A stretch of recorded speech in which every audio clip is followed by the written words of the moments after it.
Good morning everyone, my name is Crystal and welcome to my YouTube channel. I hope everyone is having a great weekend. It's Sunday morning. It's got very cold and it's just really trying to keep warm, keep positive and keep happy. And in this world that is very hard to do. So I'm at home. I'm not going out to the co-op because I got everything I needed yesterday. I had a small Sainsbury's delivery and I've got everything I need in my flat. I don't go out to the shop every day, right? I couldn't afford to, and it's just a few bits, you know. As we know, shopping has doubled in price. And toiletries are expensive. Shampoo, deodorant, shower gel, all things like that are expensive as well. I was shocked at the price of cereal. I haven't had a box of cereal for a while and I was absolutely shocked at the price of Kellogg's Frosties, which I'm going to have a bowl of after I've got off this video. Alexa, good morning. Good morning, and happy birthday to Foo Fighter Dave Grohl.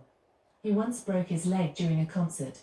Not only did he finish the show, he played the rest of the tour from a custom-made throne of guitars. That's hardcore. Alexa, what's the time, please? Good morning, Crystal. The time is 8:57 a.m. Alexa, what's the date today? It's Sunday the 14th of January. Alexa, the temperature? At the moment, it's 3 degrees Celsius. Today, you can expect a high of 5 degrees. And Alexa, whose birthday is it today? Today's famous birthdays include American rock musician, multi-instrumentalist, and singer-songwriter Dave Grohl, American television and film actor, born 1969 Jason Bateman, American rapper, singer and record producer from Florida Pitbull, American actress Faye Dunaway, and American television producer Dan Schneider. Right, I'm trying to battle depression. This started about 2 or 3 days ago. I went into Costas, quite happy. I came out happy. The day afterwards I felt sluggish, tired, and my depression had come back. So I fight depression. It's not a nice feeling, but you know, it comes and it goes. Something triggers it off. I've suffered childhood trauma. I've been bullied beyond belief. So anything triggers it off. It can trigger it off, and I have to cope with it. While I carry on, Alexa, can you tell me a joke? How many princesses does it take to change a light bulb? Excuse me, but princesses don't change light bulbs. Don't they? I would. I'd change my own light bulb if I was a princess. And I do change my own light bulbs. I do. Right, guys. So, I battled depression. Yesterday, the weekends are hard because everybody's home, everybody's got their kids. A lot of people are going out to places and I'm stuck indoors. Also, it's cold as well, so when you do go outside, you don't stay up for very long because it's freezing. Well, I don't anyway. So you've got to keep yourself occupied indoors, which can become monotonous and boring if you live by yourself. It can, and you've got nobody to talk to. So I try to cheer myself up with music. Music is my saviour.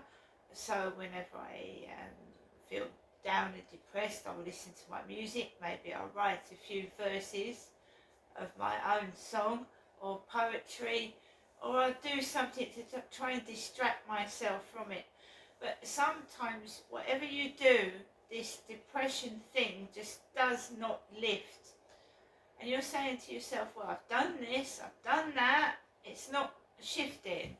So you just have to roll with it, ride with it and wait it out, and not get yourself, just say to yourself, it will go, it will, and don't do anything silly.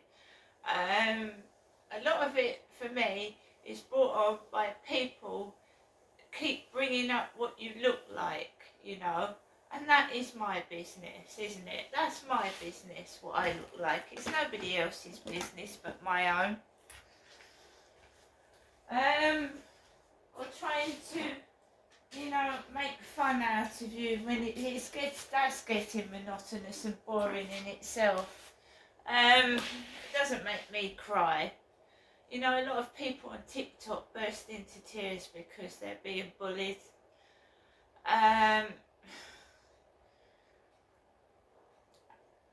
What can I say to that? I mean, disabled people and people with problems, you know, find it hard to cope with life as it is without somebody trolling them. But you're going to get it wherever you go, whoever you are. You could be the most beautiful person in the world and you'll still get trolled.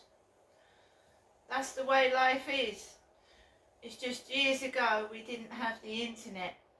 We didn't have online dating. We didn't have online applications where you meet people in, you know, chat rooms, live streams. So they're getting away with it because they're not showing their faces when they do it, or any form of identification, because they're cowards.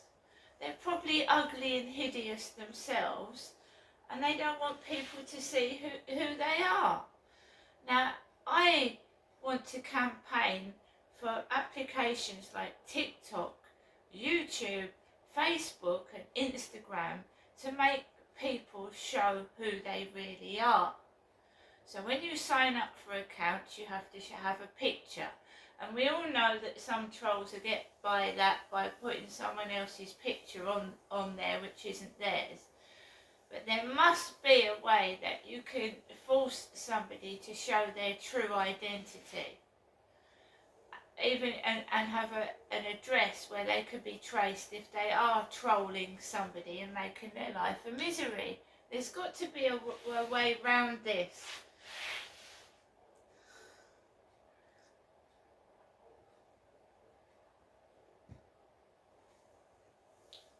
You know, people say, well, it's words. Words hurt, they cut like a knife, they do. I've experienced it myself. I don't read comments anymore.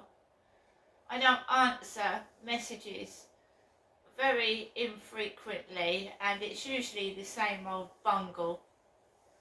The same old bungle, the same rubbish. Hello beautiful, how are you? How was your day? From every one of them. All I wanted to do was meet someone, go out for a coffee, form a relationship, but that isn't going to happen in my case. It's not. I'm prevented to lead a normal life. So I have to get on with my life within, well, it's more than 4 walls, but I spend most of my time within 4 walls, trapped inside myself because I get trouble. Just because I want to be myself, and myself is a kind person. It's my mother that loses her temper. It's my mother that shouts, and it's my mother that goes outside and talks to everybody. I'm a reserved, quiet, nice person that was being forced to be someone else, and that isn't for me. And it won't stop. My mother is continuously on the phone to me 3 or 4 times a day, trying to stir things up, and I'm not my mother. I don't go around shouting and screaming. I'm not a paranoid schizophrenic. I'm completely normal.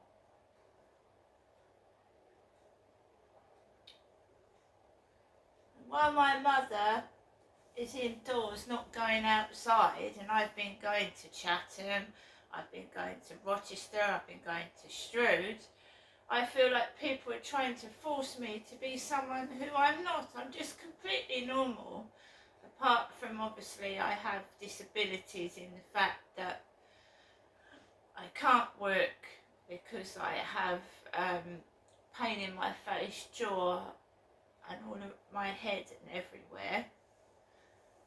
And I have other problems, neurological damage to my body through a couple of incidents that have happened due to domestic violence. I also have a tremendous amount of trouble from I've had sexual assaults. I've been beaten up in the street many years ago now, but you know, it disables you and it makes you wary of people anyway. I'm me. Don't turn me into this sour, bitter, twisted old lady that hisses and spits, because that is not me. And I'm not dangerous either. I mean, that's ridiculous. And I'm not a thief. I've got my own money. I've got my own flat, and I've got my own things. I don't need to steal. I don't take drugs. My teeth were damaged in a domestic violence incident, and I was neglected as a child and abused. I don't take drugs. I very rarely drink alcohol. I had a tiny bit of champagne at on New Year's Eve, very tiny, but I did that to be sociable.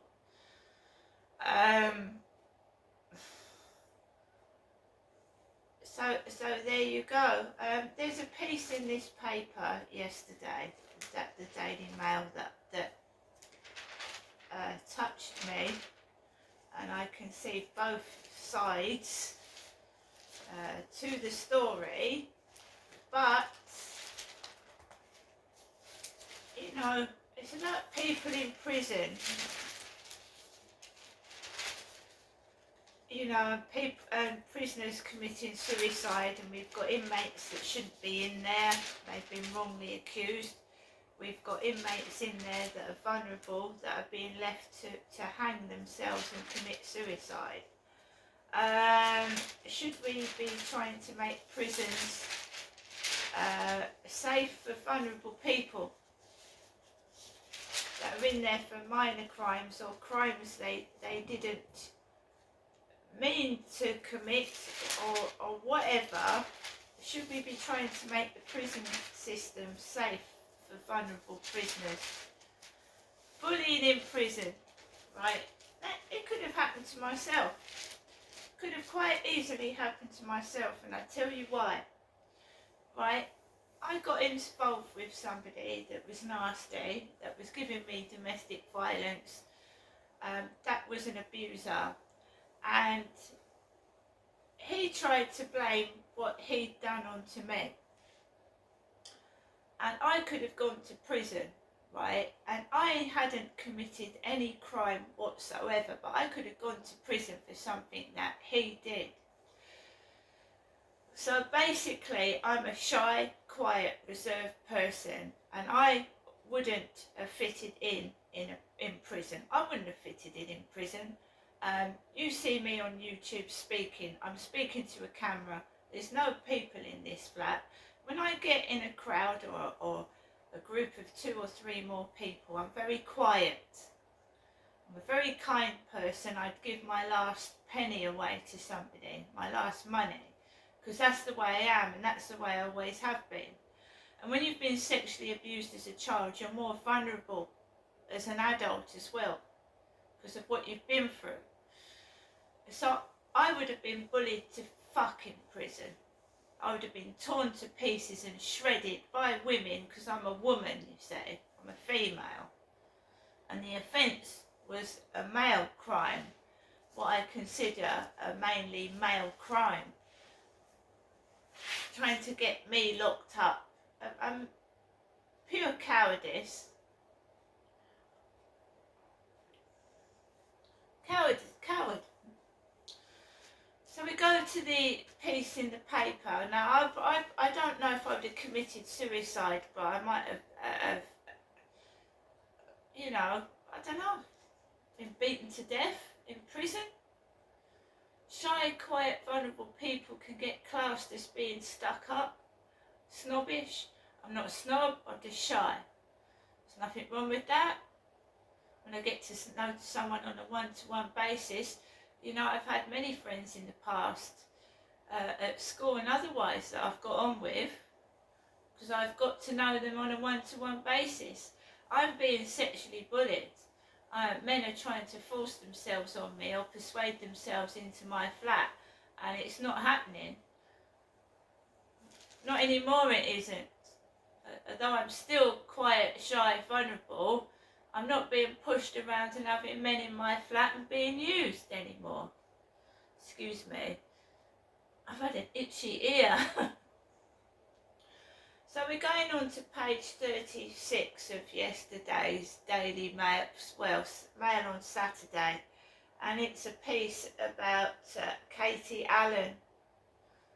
Katie was a caring, smiley university student from a loving family. Then one night, after going to the pub, she agreed to give a friend a lift home. What happened to her over the next 10 months is a haunting illustration of how one split-second decision can shatter so many lives. This blonde young lady ran a boy over. She ran a lad over. She'd been drinking. She was over the limit. She ran this lad over. And she said that she drove away. She drove away, basically. So it was a hit and run. Katie, who was 4 times over the legal limit, recklessly agreed to drive somebody home, and she ran a boy over. For that night, Katie knocked down and injured a 15-year-old boy, a youngster the same age as her own brother Scott. But she didn't stop. She drove on, you see.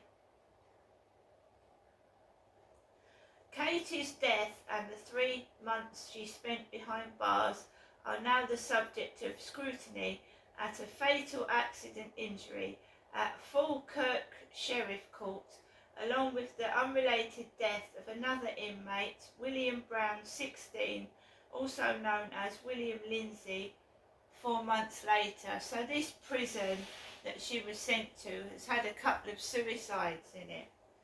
One was a 16-year-old lad.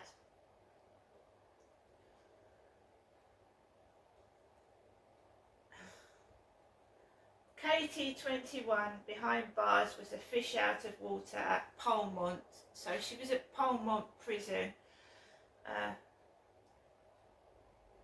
Her love of books, her resolutely good manners, the stream of visitors all set her apart and made her the target of bullies.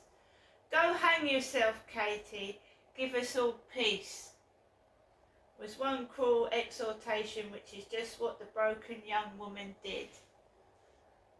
She didn't mean to run the young lad over. The family of the boy that was run over didn't want Katie to go to prison. She was a young woman, and other people had committed similar crimes and were not sent to prison, but she was. And basically she hung herself in prison. They were using this Katie Allen to strip search. So the prison officers, females, were stripping Katie naked and doing strip searches, then leaving Katie naked and chatting while she was stark naked. But she was chosen every time for a strip search, not the other women, they just picked on Katie. She lost the majority of her blonde hair due to stress, and she was a few weeks from coming out of prison, and she hung herself in her cell. She admitted, and her parents admitted, that yes, she should have been punished.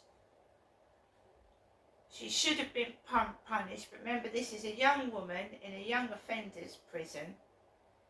She was being threatened to go to an adult prison, and it was too much for her, along with the bullying, and she hung herself. Right? So, young offenders are vulnerable, aren't they? I mean, yes, they should be punished. The boy that Katie ran over had injuries, but he's alive. He's alive, and the boy's family didn't want Katie to go to prison because I don't think people think she could have coped with it anyway, and she hung herself. Very sad story. Anyone can make a mistake, and you know what's a sentence for one should be a sentence for all, but there were other people committed similar crimes to Katie and they weren't given a prison sentence. And because, well, she was a pretty blonde, wasn't she? Amongst women in prison, and they were targeting her, forcing her to strip naked in front of women that were watching and talking.